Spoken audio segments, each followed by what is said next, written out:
వృత్తాంతములు 4వ అధ్యాయం 10వ వచనాన్ని చదువు. ఎబ్బేజు ఇశ్రాయేలు దేవుని గురించి మొరపెట్టి, నీవు నన్ను నిశ్చయముగా ఆశీర్వదించి నా సరిహద్దులను విశాలపరిచి నీ చెయ్యి నాకు తోడుగా ఉండ దయచేసి నాకు కీడు రాకుండా దానిలో నుండి నన్ను తప్పించుము అని ప్రార్థింపగా దేవుడు అతడు మనవి చేసిన దానిని అతనికి దయచేసెను. ప్రేమగల మా తండ్రి, మీకు వందనాలు. నువ్వు నమ్మదగిన దేవుడు ప్రభా, నీ కృపకు అప్పగించుకుంటున్నావు. ఎబ్బేదు పొందినటువంటి ఆ 4 తాను మనవి చేసిన దాన్ని మీరు దయచేశారు. ఆ రీతిగా మేము కూడా మీకు దయచేస్తుంటుండగా వాటిని మేము కూడా అనుభవించడానికి మాకు సహాయం చేసి ఎబ్బేజు లాంటి జీవితం ఇచ్చి మీ సాక్షులుగా నిలబెట్టుకోమని యేసు నామమున ప్రార్థించి వేడుకుంటున్నాము తండ్రి. ఆమేన్. హల్లెలూయా.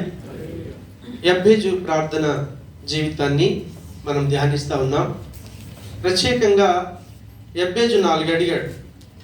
అడిగినవి ఇవ్వటానికి కారణం, ఎబ్బేజు యొక్క జీవితంలో దేవుడు ఎక్కడ కుమారుడిగా ఉండాలని ఆయనను ప్రవేశపెట్టాడో దేవునితోని, దేవుడిచ్చిన ఆ కుటుంబంతోని తాను నమ్మకంగా జీవించాడు.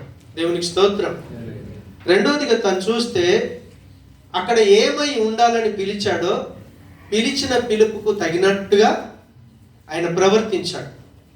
మూడోదిగా ఆయన లోపల తనను చెడ్డవాడని, కీడు తెచ్చిన వాడని, దుఃఖపుత్రుడని ఎన్ని మాటలన్నా ఆ కుటుంబానికి కీడు చేయకుండా మేలు చేసే బుద్ధిని కలిగి ఉన్నాడు. దేవునికి స్తోత్రం. అదేవిధంగా మరి ఆ కుటుంబంలో కూడా ఆయన జీవితాన్ని చూస్తే తన కుటుంబీకులు తనను ద్వేషించిన కపటము లేనటువంటి పవిత్రమైన హృదయాన్ని ఆ కుటుంబం పట్ల, దేవుడి పట్ల ఆయన కలిగి ఉన్నాడు. చివరికి ఆయన చూస్తే తనలో మొదటి ప్రేమను కలిగి ఉండి ఆ కుటుంబంతో, దేవుడితో నీతిగా జీవించాడని మనం ధ్యానించాం. అలాంటి జీవితం తనలో ఉంది కాబట్టే ఎప్పుడైతే ఎబ్బేజు దేవుణ్ణి అడిగాడు, ఏమని అడిగాడంటే మొట్టమొదటి మాట, నువ్వు నన్ను ఆశీర్వదించాలి. దేవునికి స్తోత్రం. సో మరి దేవుడు నిజంగా ఆయనను ఆశీర్వదించాడా? ఏమిచ్చి ఆశీర్వదించాడు? అసలు ఆయన కోరుకున్నది ఏంటి అని కాసేపు మనం ధ్యానిద్దాం. దేవునికి స్తోత్రం. మనం బైబిల్లోకి వెళ్ళి చూస్తే ఆశీర్వదించబడినటువంటి భక్తుల జీవితాల్ని మనం జస్ట్ అబ్జర్వ్ చేస్తే, సో ఎబ్బేజు కూడా ఏం కోరుకున్నాడు అనేది మనకు అర్థమవుతుంది. వ్యక్తులుగా మనకు రకరకాల కోరికలు ఉంటాయి. ఆ కోరికలు తీరిస్తే దేవుడు నన్ను ఆశీర్వదించాడని మనం సాక్ష్యం చెప్తా ఉంటాం. కానీ ఎబ్బేజు అలాంటి స్థితిలో ఉండి కూడా ఆ కుటుంబం పట్ల నమ్మకంగా ఉండి, ప్రేమ కలిగి ఉండి, దేవుడి దగ్గర అడిగినటువంటి ఆశీర్వాదం ఏంటి అని మనం అబ్జర్వ్ చేస్తే, బైబిల్లో మనం ఆదికాండంలోకి వెళ్ళి 32 అధ్యాయంలో 26 నుంచి 28 వచనాలు చూస్తే అక్కడ యాకోబు అడుగుతాడు. చదువుతాడు. యాకోబు అడుగుతాడు. ఏమని అడుగుతాడంటే, నువ్వు నన్ను ఆశీర్వదించితేనే కానీ నేను నిన్ను విడిచిపెట్టను. దేవునికి స్తోత్రం. అయితే వాస్తవంగా ఆ పరిస్థితులలో ఎప్పుడైతే దేవుణ్ణి అడుగుతా ఉన్నాడో, పోరాటం చేస్తున్నాడో, ఆ ప్రజెంట్ సిచ్యువేషన్లో యాకోబు యొక్క పరిస్థితి ఏంటి అని అంటే 13 మంది పిల్లలు ఉన్నారు, ఆయన 4 భార్యలు ఉన్నారు, వెండి ఉంది, బంగారం ఉంది, గొర్రె మేకలకు లెక్కలేదు, మందల్ని 4 భాగాలుగా చేశాడు, తను పంపించేశాడు. దేవునికి స్తోత్రం. అంతగా ఆశీర్వాదం ఉన్నప్పటికీ కూడా అక్కడ దేవుని బ్రతిమాలుకుంటున్నాడు. నువ్వు నన్ను ఆశీర్వదించితేనే కానీ నేను నిన్ను పోనీ అని అన్నాడు. దేవునికి స్తోత్రం. అప్పుడు దేవుడు ఇచ్చినటువంటి జవాబు 28వ వచనంలో మనం చూస్తే, ఒకసారి చూడు. నువ్వు దేవుడితోను మనుషులతోను పోరాడి గెలిచితివి గనుక ఇక మీదట నీ పేరు ఇశ్రాయేలే గాని యాకోబు అనబడదని చెప్పాను. దేవునికి స్తోత్రం. వాస్తవంగా యాకోబు అంటే మోసగాడు. ఎందుకంటే తాను పుట్టేటప్పుడు మోసమే, పుట్టిన తర్వాత పెరుగుతున్నప్పుడు కూడా తను మోసం చేసుకుంటూ వచ్చాడు. మోసం అనే బదులు దాని టాలెంట్ అంటే బాగుంటుంది. మోసం అంటే మనం టాలెంట్ కలిగి ఉన్నప్పుడు నేను మోసం చెప్తున్నాను మనం అనుకోం. మనం వాడేటప్పుడేమో టాలెంట్ కలిగి ఉన్నాను అనుకుంటాం, కానీ ఎదుటోళ్ళు మనం టాలెంట్ కలిగి మనం ఏదైనా చేసినప్పుడు వీళ్ళని మోసం చేశాడు అంటాం. అవునక్క? మన ఆలోచన విధానం ఎలా ఉంటుందంటే మన తెలివితోని ఏదైనా సాధించినప్పుడు నా తెలివితోనే అంటాం. ఎదుటోడు అదే తెలివితోని మనల్ని టార్గెట్ చేసిన అది నిన్ను మోసం చేశాడు అంటాం. వాస్తవంగా యాకోబు జీవితం తను మంచి టాలెంట్ అంటే ఏ సందర్భంలో ఏ ట్రిక్ చేస్తే దేన్ని పొందుకోవచ్చు అనేది ఆయనకు దేవుడు ఇచ్చినటువంటి కృప. ఆ నాలెడ్జ్ ఇచ్చాడు. దేవునికి స్తోత్రం. ఇంట్లో పెద్దోడే కదా, చిన్నోడు పెద్దోడు అవుతాడా? కాడు. ఇంట్లో పెద్దరికం అనేది దేవుడిచ్చే ఆశీర్వాదం. కానీ ఆఫ్టర్ ఆల్ చిన్న ఆకలి కొరకు ఆయన అడిగినప్పుడు ప్రేమతో ఈయన ఇవ్వాలి వద్దా? సొంత తమ్ముడిని అన్న అడుగుతా ఉన్నాడు, ఒరే నాకు ఆకలి ఎత్తుందిరా అన్నప్పుడు అన్నయ్య ఎందుకులే నేను ఇచ్చేస్తాను అనొచ్చు. కానీ ఎంత డేంజర్ జోన్లోకి వెళ్ళి చూడండి, ఏ జ్యేష్ఠత్వం నాకు ఇస్తే గనక అని అన్నాడు. అంటే దేవుడికి మన టాలెంట్ అంతా తెలుసు. మనుషులు టాలెంట్తోని ఎంత సంపాదించినా సరే, ఇక్కడ ఉన్న నాతో సహా మీరు భూమి మీద ఎన్ని సంపాదించినా 100% ఇక్కడిని విడిచిపెట్టి వెళ్ళాలి. దేవునికి స్తోత్రం. అయితే ఎప్పుడైతే యాకోబు తన పరిస్థితిని అంతా ఎరిగాడు, ఎందుకో తెలుసా? మనిషికి చచ్చేటి ముందట జ్ఞానం అవుతుంది. ఎండింగ్ మూమెంట్ ఏం చేస్తాడంటే, అరే నా జీవితం ఏమైపోయింది అని ఆలోచన చేస్తూ ఉంటాడు. మరి యాకోబుకి వచ్చిన పరిస్థితి ఏంటో తెలుసా? నేను ఇప్పుడు వెళ్ళాను అనుకో, మా అన్నయ్యను మోసం చేసి వచ్చాను, ఖచ్చితంగా వాడు నన్ను 100% చంపుతాడు. అందుకే మందలుగా చేసి వాళ్ళకి చెప్తాడు, హే ఇలా నీ దాసుడు పంపించాడండి, నీ దాసుడు ప్రేమతో ఇచ్చిన కానుకండి. యెషోవు కలిసినప్పుడు యాకోబు మాటలు చూడండి, అయ్యా నీ దాసుని, వీళ్ళు నీ దాసురాని, నీ దాసుడు యొక్క పిల్లలు అయ్యా. ఎందుకు? చచ్చిపోయే టైం వచ్చింది ఆయనకి, చావు ముందట కనిపిస్తూ ఉంది. అప్పుడు తను రియలైజ్ అయిపోయాడు. అంటాడు, ఒరే ఇవన్నీ వ్యర్థమే, నేను దేవుణ్ణి కలిగి ఉంటే తప్ప నాకు ఇక్కడ మిగిలేదేవి లేదు. దేవునికి స్తోత్రం. ఎప్పుడైతే యాకోబు ఆయన ముందు దేవుని బ్రతిమాలుకుంటున్నాడో, యాకోబు దేవుని ముందు, అయ్యా నిజంగా నేను పుట్టిన నాటి నుంచి ఈ క్షణం దాకా నేను మోసం చేసుకుంటాను వచ్చాను, ఎందుకంటే నా పేరు మోసగాడే. యథార్థమైన స్థితిని తన ముందు ఒప్పుకున్నప్పుడు అప్పుడు దేవుడు అంటాడు, నువ్వు దేవునితోనూ మనుషులతోనూ పోరాడి గెలిచితివి. దేవునికి స్తోత్రం. ఒక వ్యక్తికి నిజమైన ఆశీర్వాదం ఏంటి అంటే దేవునితోని రిలేషన్ కావాలి, దేవునితోని సంబంధం కావాలి, దేవుని యొక్క కనసన్నల్లో జీవితం గడపాలి, దేవుని యొక్క ప్రజెన్స్లో తన లైఫ్ గడవాలి. అది ఆ వ్యక్తికి నిజమైనటువంటి ఆశీర్వాదం. ఈ భూమి మీద ఎన్ని రోజులు ఉంటామో తెలియదు. దీని తర్వాత నెక్స్ట్ స్టేజ్ కంప్లీట్గా అయితే దేవునితో నన్ను ఉండాలి, కంప్లీట్గా సాతాను కొరకు వాని అనుసరణ కొరకు ఏర్పాటు చేసే స్థలంలోనైనా ఉండాలి. రెండే ప్లేసులు. ఆ సత్యం యాకోబు అర్థం చేసుకొని దేవుని దగ్గర తన స్థితి అంతా ఒప్పుకొనేసి ఎప్పుడైతే అడిగాడో అప్పుడు దేవుడు అంటాడు, ఇప్పటిదాకా నీ టాలెంట్తోని నువ్వు మోసం చేసుకుంటూ మనుషులను గెలిచావు, బాగా సంపాదించుకున్నావు, కానీ ఈ టైంలో నిజంగా నీకున్నది నువ్వు విడిచిపెట్టి వెళ్ళాలని, మరణం వచ్చాక దాన్ని అనుభవించలేవని సత్యాన్ని నువ్వు గ్రహించి ఈరోజు నన్ను కోరుకున్నావు. అందుకే అక్కడ అంటాడు ఇశ్రాయేలే అన్నప్పుడు కింద ఏమంటాడంటే పోరాడి గెలిచితివి. ఇక్కడున్న నాతో సహా మనమందరం దేవుణ్ణి గనక గెలుచుకోలేకపోతే, దేవునితో గనక అనుబంధాన్ని పెట్టుకోకపోతే, దేవునితో కనుక మంచి సంబంధం కలిగి ఉండకపోతే నీకు ఎలాంటి ఆశీర్వాదం ఉండదు, ఎలాంటి ఆశీర్వాదం ఉండదు. దేవునికి స్తోత్రం. బైబిల్లో చాలా మంది భక్తుల జీవితాలు మనం చూడొచ్చు. అదే దావీదుని గురించి మనం చూస్తే కీర్తన 27 అధ్యాయం 4వ వచనంలో అక్కడ అడుగుతా ఉన్నాడు. దావీదు వాస్తవంగా మంచి రాజే, మంచి స్థితినిచ్చాడు. చిన్నప్పటి నుంచి కూడా ఎక్కడ వెళ్ళినా ఆయన దేవుని స్తుతించడం, దేవుని పాడటం, దేవుని పొగడటం. ఇటు పశువులు కాస్తా ఉన్నా కూడా తాను చేసే పనిని బట్టి కృంగిపోకుండా దేవుణ్ణి స్తుతించేటటువంటి అనుభవం కలిగి ఉన్నాడు.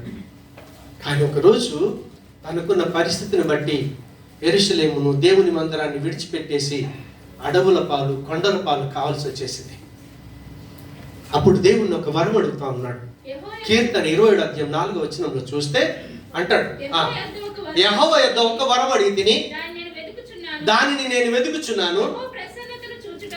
యెహోవా ప్రసన్నతను చూడాలని, ఆ ప్రసన్నతను చూడటానికి ఆయన ఆలయంలో ధ్యానించాలని, తన జీవిత కాలం అంతా కూడా దేవుని యొక్క మందిరంలో ఉండాలని దేవుని దగ్గర కోరుకుంటున్నాడు ఆయన. మీరు ఆలోచన చేయండి, దేవుడి యొక్క ఆశీర్వాదం అంటే ఏంటి? నిజంగా యాకోబు ఎందుకు కోరుకున్నాడు? దావీదు కూడా ఎందుకు కోరుకున్నాడు? దావీదుకు వాస్తవంగా అప్పుడు ఆయన ఏమడగలరు తెలుసా? నన్ను పారదోలుతూ, నన్ను వెంబడిస్తూ యెరూషలేములో నివాసం చేయకుండా నన్ను తరుముతున్నటువంటి ఈ సౌలు నుంచి విడుదల కావాలని అడగాలి వాస్తవంగా. కానీ దాన్ని అడగట్లేదు ఆయన. తను అడుగుతున్నాడు, నేను ఎక్కడున్నా సరే ప్రభా, నేను నిన్ను ధ్యానించాలి. నేను యెహోవా ప్రసన్నతను చూచుటకు, దేవునికి స్తోత్రం, ఆయన ప్రజెన్స్ని అనుభవించడం కొరకు కోరిక కలిగి ఉండాలి. ఏలియా చూడండి, అహాబు రాజు ఆయన దగ్గర పోయి నిలబడ్డా, నేను ఎవరి సన్నిధిని నిలబడ్డానో, రాజులకు రాజు మనం ఆరాధిస్తున్నటువంటి దేవుడు. నువ్వు ఎవరి సమక్షంలోనైనా ఉండు, ఏ స్థలంలోనైనా ఉండు, నువ్వు ఎవరితో సంబంధం కలిగి ఉండాలో తెలుసా? దేవునితో అనుబంధం కలిగి ఉండాలి, దేవునితో సంబంధం కలిగి ఉండాలి. అది నిజమైన ఆశీర్వాదం. నిన్ను రాజుల ముందు నిలబెడుతుంది, నిన్ను ఎక్కడైనా సరే నిలబెట్టగలుగుతుంది. దేవుని యొక్క ప్రెజెన్స్ అనేది, దేవుని యొక్క ప్రసన్నత అనేది. అందుకే ఆయన, నేను చచ్చిపోయేదాకా కూడా నేను నీ మందిరంలో నివసించాలి ప్రభా. ఎందుకో తెలుసా? ఆ మందిరం దూరం అయినప్పుడు దావీదుకున్న వేదన, దావీదుకున్నటువంటి బాధ, దావీదు యొక్క తాపత్రయం, నేను ఇక్కడే చచ్చిపోతానేమో, నా దేవుని సముఖంలో నేను గడపాలి. దేవునికి స్తోత్రం, హల్లెలూయా. ఇంకా మనం చూస్తే లూకా సువార్త 10వ అధ్యాయంలోకి వెళ్ళి 41, 42 వచనాలు కూడా మనం ధ్యానిస్తే, అక్కడ యేసు ప్రభు వచ్చాడు ఇంటికి. యేసు ప్రభు ఇంటికి వచ్చేస్తే మార్త వెళ్ళింది, యేసు ప్రభు వచ్చాడని పనులన్నీ చేస్తూ ఉంది, చక్కటి విందు చేస్తూ ఉంది, భోజనాలు ఏర్పాటు చేస్తూ ఉంది. ఆ బిజీలో తను ఒంటరైపోయి సహాయం చేసేవాళ్ళు లేక, ప్రభా కనీసం నువ్వైనా చెప్పు అని అంటే, అప్పుడు 41 నుంచి ఆయన అంటాడు, ఏమంటాడు తెలుసా? అందుకు ప్రభు, మార్తా మార్తా, నీవు అనేకమైన పనులను గూర్చి విచారము కలిగి తొందరపడుచున్నావు గాని అవసరమైనది ఒకటే. చూడండి, చాలా ప్రాముఖ్యమైనవి ఉంటాయి రకరకాలుగా. ఎంత ప్రాముఖ్యమైన ఒక దేవుని బిడ్డకు, ఒక క్రైస్తవుడికి ప్రాముఖ్యమైనది ఏంటి అంటే, ఆయన పాదాల దగ్గర కూర్చోవటం, ఆయన ప్రజెన్స్ను అనుభవించటమే, ఆయన సన్నిధి తీసుకొచ్చి ఆ సమృద్ధిని అనుభవించటం అనేది దేవుడిచ్చేటటువంటి ఆశీర్వాదం. మనం ఎప్పుడైతే దేవుడి దగ్గర ఈ కమిట్మెంట్ తీసుకుంటామో, దేవుడు 42 అంటాడు, ఎన్నటికీ కూడా అది ఆ వ్యక్తి దగ్గర నుంచి తీసివేయబడదు. దేవుడు ప్రొవైడ్ చేస్తాడు, నీకు ఆటంకం లేకుండా నీ చుట్టూ కంచె వేస్తాడు. అది ఏమన్నా కానీ దేవుని సముఖంలో మనం వాడిపోతాం, దేవుని సముఖంలో మనం వాడిపోతాం. హల్లెలూయా. ఆ రీతిగా యేసు ప్రభుల వారే కాదు, యేసు ప్రభుల వారిని తెలుసుకొని నమ్మి బాప్తిసం పొంది అద్భుతమైన పరిచర్య చేస్తున్నటువంటి ఆయన సేవకుల యొక్క జీవితాన్ని కూడా చూసినా వాళ్ళు కూడా కోరుకున్నటువంటిది అదే. ఒకసారి ఫిలిప్పీ పత్రిక 3వ అధ్యాయంలోకి వెళ్ళి 8 నుంచి 10 వచనాలు చూస్తే అక్కడ పౌలు కోరుకుంటున్నాడు,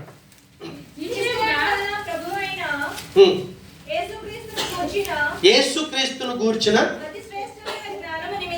హల్లెలూయా. చూడండి, పౌలు కోరిక ఏంటో తెలుసా? పౌలుకు ఎన్ని ఆశీర్వాదాలు ఉన్నాయంటే, ఆయన పుట్టుకతోనే రోమియుడు, బెన్యామీయుడు, పరిసయుడు, అసలు ధర్మశాస్త్రంలో ఆయనంత ప్రవీణ కలిగినోడు ఇంకా లేడేమో. ఆయనకి ఎన్నో ఉన్నాయి. వాటన్నిటిని బట్టి చాలా గ్రేట్గా చెప్పుకొని బ్రతకొచ్చు ఆయన. కానీ పౌలుకు తెలుసు, ఎప్పుడైతే చనిపోతానో ఇవన్నిటికీ నాకు ఎలాంటి సంబంధం ఉండదు. అవునా కదా? దేవుడు నీకు పురుషు కలిపి ఇచ్చాడు అనుకో, బ్రతికేలేవు. బుర్జి కలుపుని ఏం చేసుకుంటాం? మీరు ఆలోచన చేయండి. వెండి ఇచ్చాడో, బంగారం ఇచ్చాడో, భార్యని ఇచ్చాడో, భర్తని ఇచ్చాడో, పిల్లల్ని ఇచ్చాడో, వాళ్ళకి మనకు లింక్ కట్ అయిపోద్ది. అది నిజంగా ఆశీర్వాదం ఎలా ఉంది? పౌలుకు సత్యం తెలుసు. ఆయన అందుకే అంటున్నాడు, నాకేం కావాలి అంటే యేసుక్రీస్తును గురించిన అతి శ్రేష్టమైన జ్ఞానం నాకు కావాలి. దేవునికి స్తోత్రం. ఫస్ట్ ఆయన అదే అడుగుతున్నాడు, యేసుక్రీస్తును గూర్చినటువంటి అతి శ్రేష్టమైన జ్ఞానం కావాలి నాకు. దాని కొరకని మిగతా వాటన్నిటి కూడా నేను పెంటకెంచుకుంటున్నాను అన్నాడు. నెక్స్ట్ ఏమంటాడంటే, నేను ఎటువ ఏం చేయాలో తెలుసా? క్రీస్తు నేను సంపాదించుకోవాలి. దేవునికి స్తోత్రం. ఈ భూమి మీద ఉన్నాను కాబట్టి ఖచ్చితంగా యేసు ప్రభువు వారు మధ్యాకాశానికి వచ్చినప్పుడు ఆ పునరుత్థానంలో నేను ఉండాలి. 3 కోరికలు అడిగాడు అక్కడ 10వ వచనం దాకా. ఒకటోదేమో యేసుక్రీస్తును గురించిన శ్రేష్టమైన జ్ఞానం కావాలి. రెండవది నాకు క్రీస్తే కావాలి. మూడవదిగా నేను మనిషిగా ఈ భూమి మీద నివాసం చేస్తున్నాను కాబట్టి 100% యేసు ప్రభువు వారు వచ్చినప్పుడు ఆ మృతుల పునరుత్థానం ముందే జీవ పునరుత్థానంలోకి నేను వెళ్ళాలి. దేవునికి స్తోత్రం. హల్లెలూయా. సరే, యాకోబు కావచ్చు, తర్వాత దావీదుని చూసాం, తర్వాత మరియను చూసాం, తర్వాత పౌలుని చూసాం. నువ్వు దేవుని యొక్క భక్తుల యొక్క చరిత్ర ఏది చూసినా వాళ్ళు దాన్నే ఎందుకు కోరుకున్నారంటారు? ఏం రీజన్ ఉందా?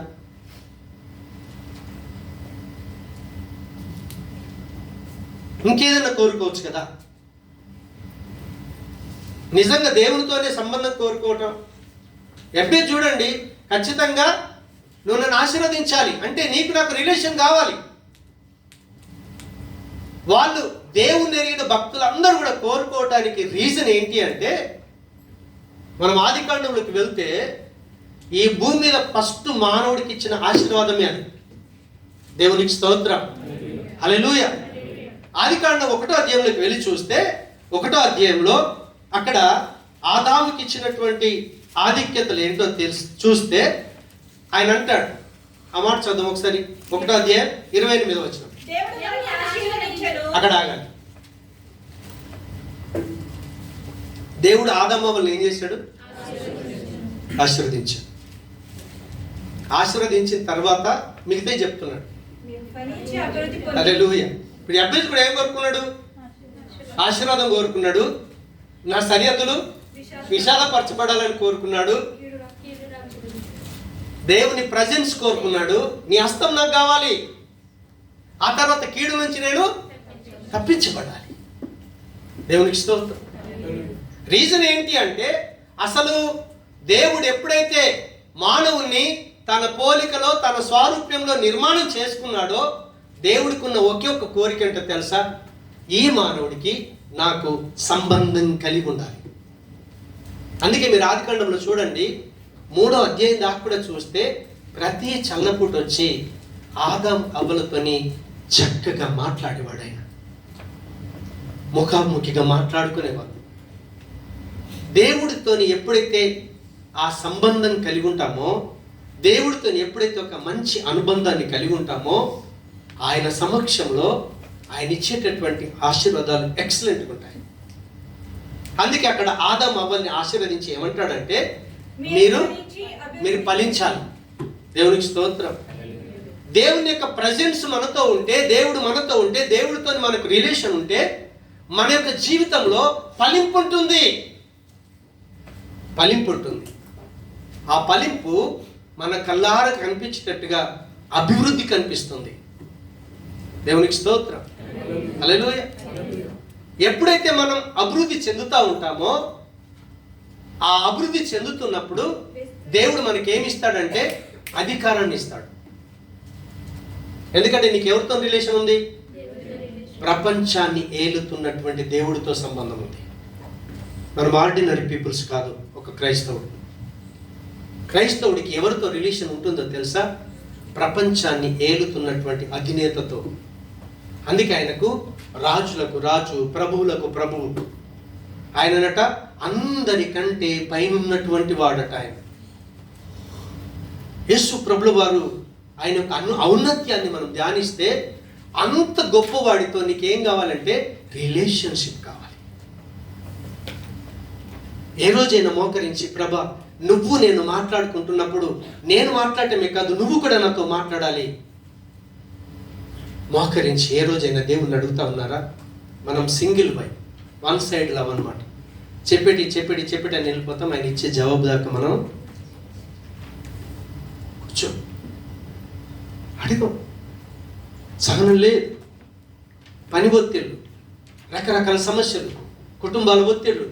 కానీ పని ఇచ్చింది, కుటుంబం ఇచ్చింది, సమస్తం ఇచ్చింది నీ దేవుడు కదా. నీ దేవుడి దగ్గర మోకరించి, ప్రభా నువ్వు నాతో మాట్లాడాలి. ఎబ్బే చేసిన పని అదే. ఖచ్చితంగా నువ్వు నన్ను ఆశీర్వదించాలంటే నువ్వు నాతో రిలేషన్ కలిగి ఉండాలి, నాతో మాట్లాడాలి అంతే. ఎందుకంటే మానవుడికి ఇచ్చినటువంటి ఆధిక్యత అది. దాన్ని ఈరోజు మనుషులు పోగొట్టుకున్నారు.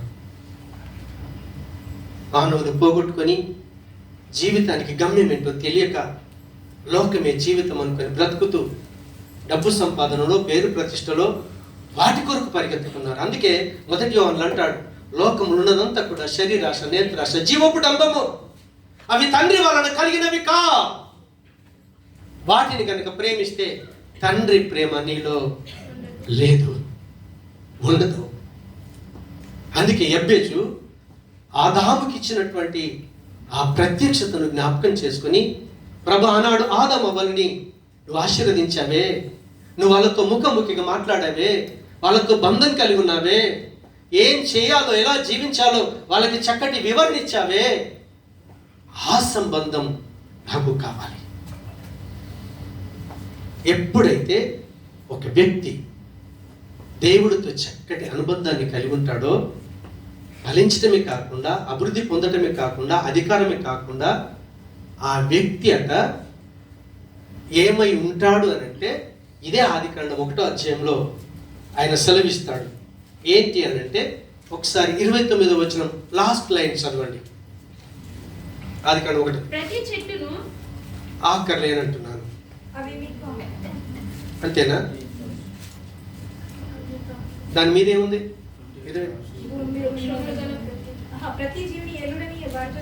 చెప్పాను. ఆఖరి వచనం, ఒక నిమిషం నేను తీస్తున్నాను. సారీ, 31వ వచనం ఆఖరిలే. దేవుడు తాను చేసినది యావత్తును చూచినప్పుడు, దేవునికి స్తోత్రం. 6వ దినం నాడు దేవుడు ఏమేం చేశాడో అవి ఏమై ఉన్నాయట? మంచిగా ఉన్నాయి.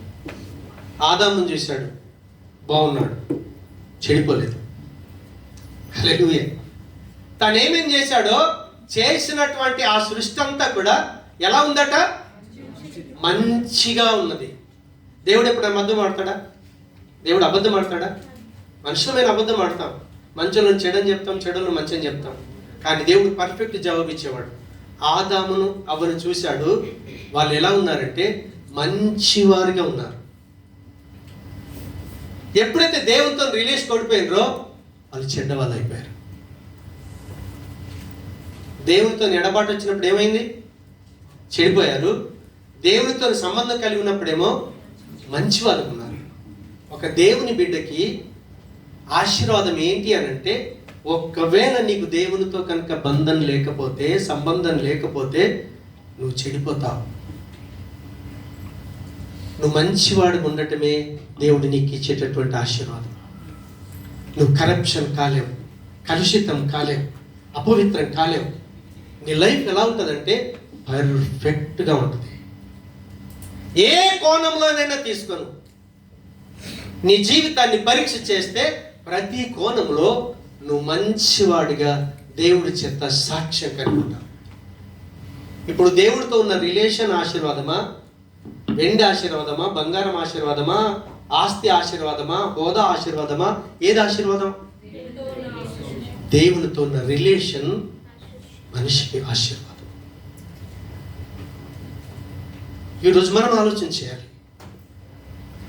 మనం దేవునితో రిలేషన్ కోరుకుంటున్నామా, లోకంతో రిలేషన్ కోరుకుంటున్నామా? మీరు వ్యక్తుల రిలేషన్ కోరుకోకూడదు. వ్యక్తులను సృష్టించినటువంటి దేవుడితో రిలేషన్ కోరుకోవాలి.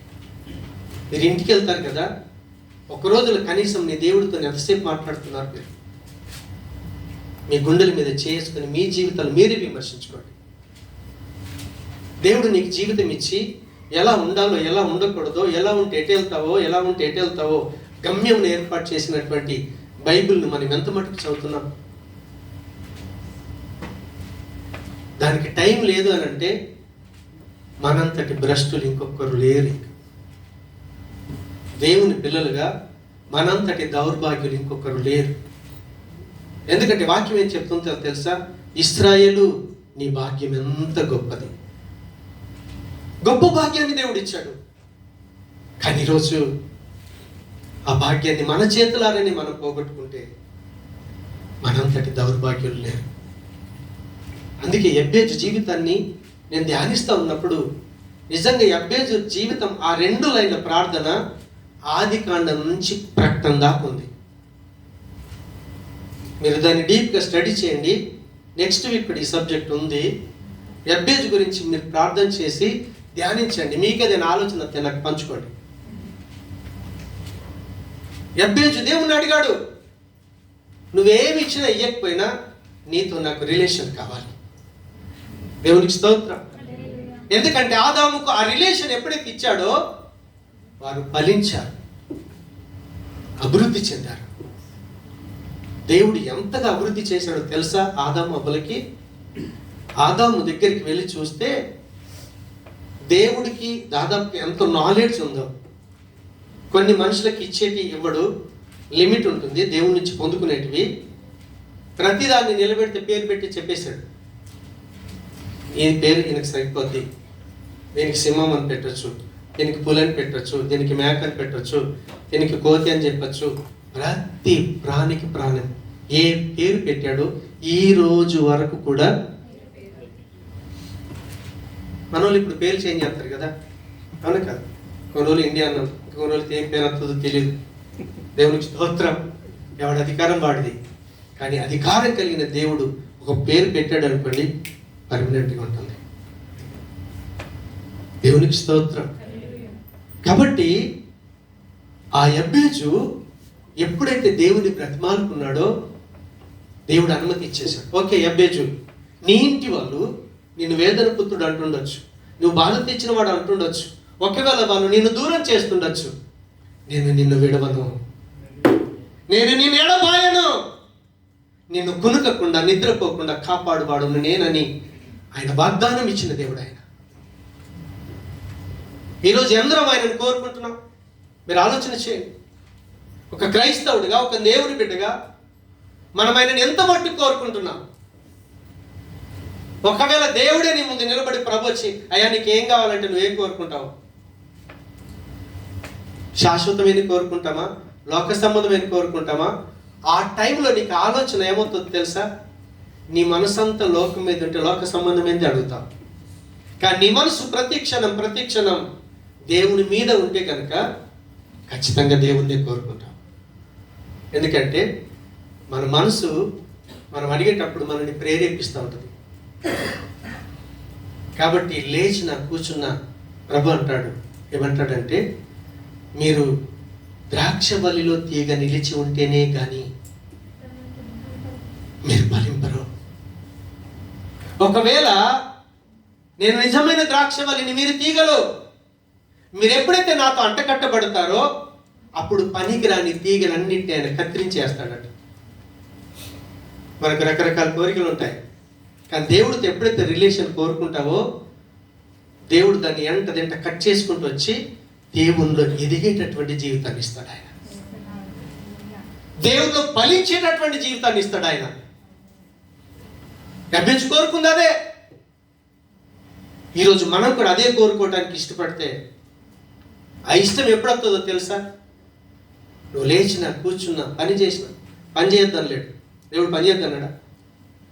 సరే, వంటలు చేసుకోవటం తప్ప, ఫ్రెండ్స్ దగ్గరికి వెళ్ళడం తప్ప, బంధువుల దగ్గరికి వెళ్ళడం తప్ప, మరి అన్నిటి గురించి ఇచ్చిపెట్టేసింది ప్రభు నాకు దొరికాడు, ఈ టైం మళ్ళీ నాకు రాదు అన్నది అక్కడ కూర్చుంది అంతే.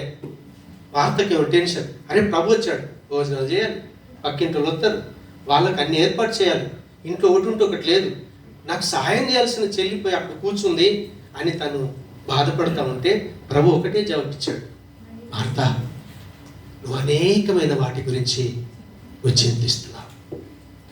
దేవుడు దొరికే కాలంలోనట ఆయన ఏం చేయాలి? వెతకాలి. నీకు సండే ఇచ్చాడు, వెతుకు, ఒకటికోకు.